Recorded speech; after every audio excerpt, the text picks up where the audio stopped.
Hey guys, today we are here to we are going to see the unboxing of Inspiron 570. I just got the package from FedEx. It took about 3 days to arrive and I'm so excited. Let's go ahead and unbox this thing. Very nice machine.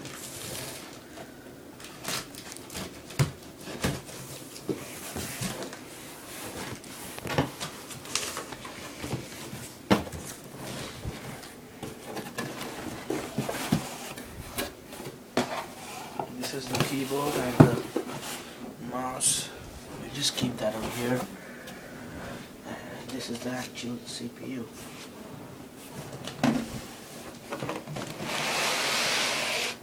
There you go.